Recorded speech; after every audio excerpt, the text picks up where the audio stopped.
So there's actually some good news out this week. The government have restored funding to UNRWA, the relief agency that helps people in Palestine.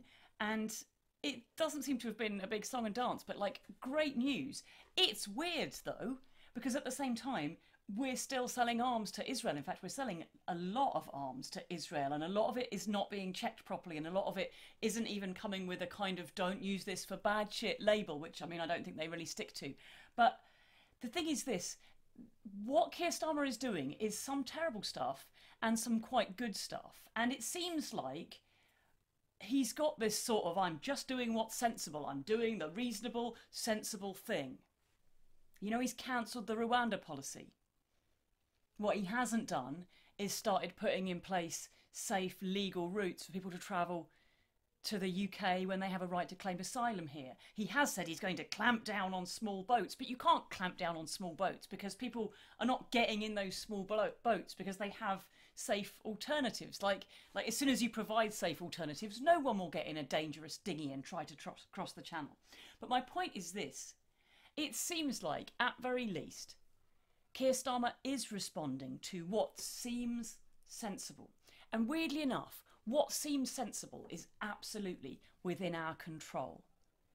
So the media might be putting out all sorts of other messages, but if we continuously put out sensible, serious messages about how many people could be helped by this, how important this is, how many lives could be saved, how much money could be saved, how much economic sense these things make, this kind of stuff, there is an opportunity to change the narrative, because we are all a part of the media. It's not just the big newspapers and the big TV companies. We're all part of it in terms of what messages we put out, what we try and do. Here's some things I think we should be all over. Obviously, stopping military support and arms sales to Israel, being a part of and not obstructing the International Court of Justice's actions against Israel. Ending the two-child benefit cap that could lift thousands and thousands of children across the UK out of poverty.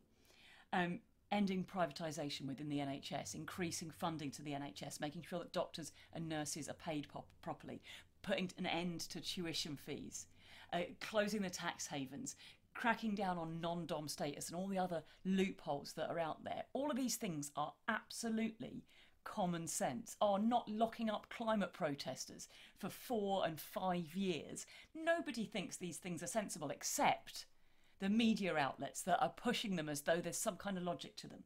We have the power to overturn that, and for once we have a government that won't do the right thing on their own, but do seem like they may, at least some of the time, do the right thing if we keep pushing and pushing and pushing them. So there's a little bit of good news, and at the heart of it is much more good news, that we can change things. And I would urge you to do that wherever you can. See you next week, and on the front lines. Increasingly, the mainstream media is terrible at informing the public of what is really going on. I'm only able to make these videos because people are generous enough to sponsor me making them, and if you're able to be a part of that, I would hugely appreciate it. It can cost as little as $1 a month, and you'll get loads of fun bonus content and lots of extras from me, and my undying gratitude. I also massively appreciate it if you're able to like, share these videos and let people out there know what's going on.